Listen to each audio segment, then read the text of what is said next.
Assalamualaikum warahmatullahi wabarakatuh. Waalaikumsalam warahmatullahi wabarakatuh. Waalaikumsalam Waalaikumsalam warahmatullahi warahmatullahi wabarakatuh. wabarakatuh. Perkenalkan, kami dari kelompok satu akan mempresentasikan hasil diskusi dari kelompok kami dengan materi yang berjudul Konsep Komunikasi Secara Umum. Sebelumnya, izinkan kami untuk memperkenalkan diri. Saya sendiri Cutya Karisma Desiana Mersita dengan NIM 220103027 dan teman saya yaitu. Perkenalkan, nama saya Alita Nur Jikri dengan NIM 2201030008.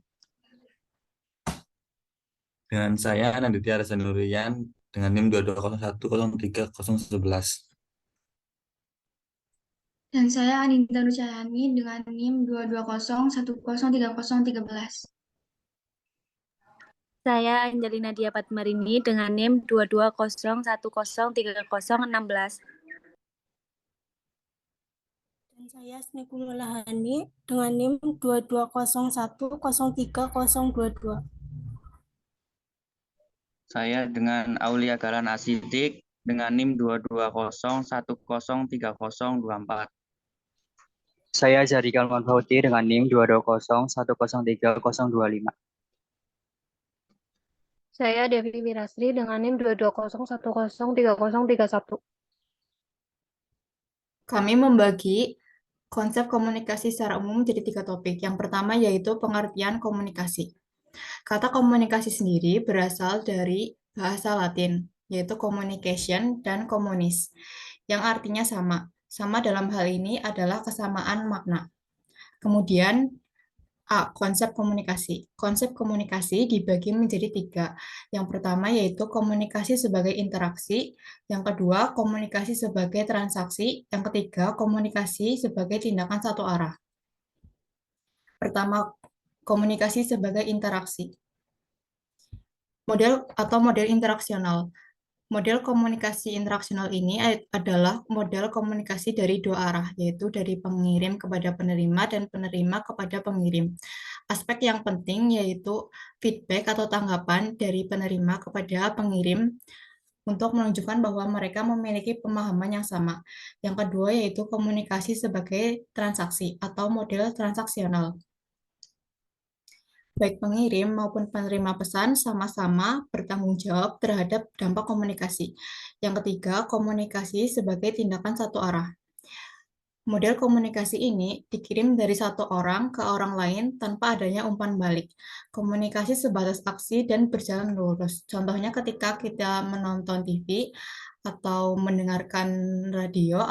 Selanjutnya, proses komunikasi. Proses komunikasi secara umum dibagi menjadi dua, yaitu yang pertama proses komunikasi primer, yaitu proses penyampaian pesan menggunakan lambang atau simbol sebagai media.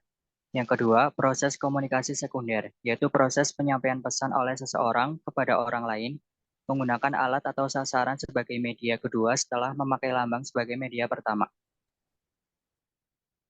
Selanjutnya akan dijelaskan oleh Devi dan Asmi.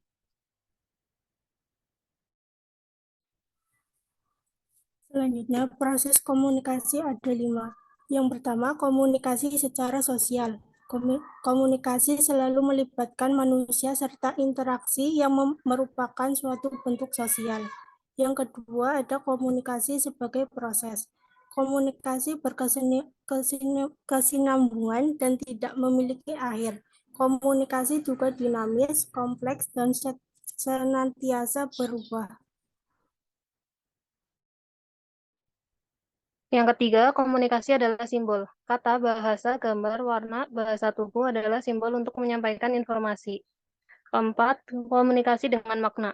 Tanpa berbagai makna, kita semua akan mengalami kesulitan dalam menggunakan bahasa yang sama atau dalam menginterpretasikan suatu kejadian yang sama.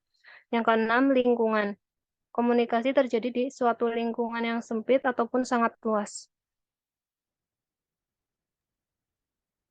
Source atau komunikator. Komunikator merupakan pihak yang bertindak sebagai pengirim pesan dalam proses komunikasi. Dengan kata lain, komunikator merupakan seseorang atau sekelompok orang yang berinisiatif untuk menjadi sumber dalam sebuah hubungan. Dan yang kedua, message atau pesan. Pesan atau informasi merupakan keseluruhan apa yang disampaikan oleh komunikator. dan katanya akan disampaikan oleh satu pihak kepada pihak lain. Pesan dalam komunikasi ada 3, yaitu pesan informatif, pesan persuasif, dan pesan koersif.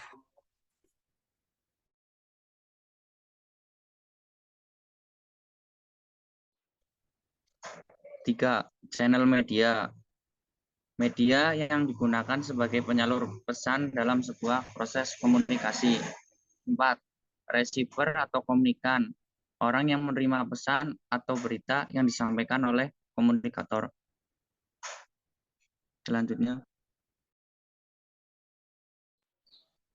Selanjutnya, komponen komunikasi kelima yaitu efek. Efek atau pengaruh komunikasi yaitu dampak yang dapat ditimbulkan dalam proses komunikasi tersebut. Efek dapat berupa sikap maupun tingkah laku dari penerima pesan. Efek dapat menjadi tolak ukur apakah komunikasi berjalan dengan sukses atau tidak. Komunikasi dapat dinilai sukses apabila penerima pesan memberikan efek atau sikap tingkah laku yang diharapkan oleh komunikator. Apabila komunikator tidak memberikan efek yang diharapkan oleh komunikator, maka bisa dikatakan bahwa proses komunikasi tidak berjalan dengan baik. Selanjutnya, faktor lingkungan bisa dikelompokkan menjadi 4 macam, yaitu lingkungan fisik, lingkungan sosial, budaya, dimensi psikologis, dan dimensi waktu. Lingkungan fisik berarti proses komunikasi hanya bisa berjalan lancar tanpa rintangan fisik, misalnya geografis. Lingkungan sosial menunjukkan faktor sosial, budaya, ekonomi, serta politik yang bisa menjadi kendala dalam proses komunikasi. Contohnya bahasa, kepercayaan, adat istiadat, dan status sosial. Dimensi psikologis merujuk pada pertimbangan kejiwaan dalam berkomunikasi. Contohnya menghindari kritik yang bisa menyinggung perasaan lawan bicara. Dimensi waktu adalah situasi yang tepat untuk berkomunikasi. Banyak proses komunikasi yang tertunda karena pertimbangan waktu seperti musim dan cuaca. Selanjutnya, tujuan dan fungsi komunikasi. Yang pertama, fungsi sosial. Tujuan komunikasi adalah untuk berinteraksi dengan orang lain dan sesama. Adanya komunikasi membuat terjadinya sebuah interaksi sosial antara dua orang atau lebih. Yang kedua, fungsi ekspresi. Komunikasi juga berfungsi untuk menyampaikan pikiran, perasaan, atau pendapat seseorang. Yang ketiga adalah fungsi ritual. Fungsi ritual berperan dalam hal sakral seperti ritual atau religius. Misalnya saat beribadah perlu melakukan komunikasi. Contohnya saat bersedekah atau membayar zakat. Yang keempat, fungsi instrumental. Komunikasi yang digunakan untuk fungsi pengadilan dan pengawasan. Fungsi ini dapat diwujudkan berupa aturan-aturan yang dikomunikasikan pada masyarakat.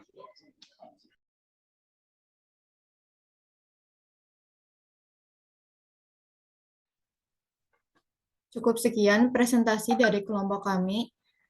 Mohon maaf apabila ada kekurangan atau salah-salah kata. Semoga ilmu yang disampaikan dapat bermanfaat bagi kita semua.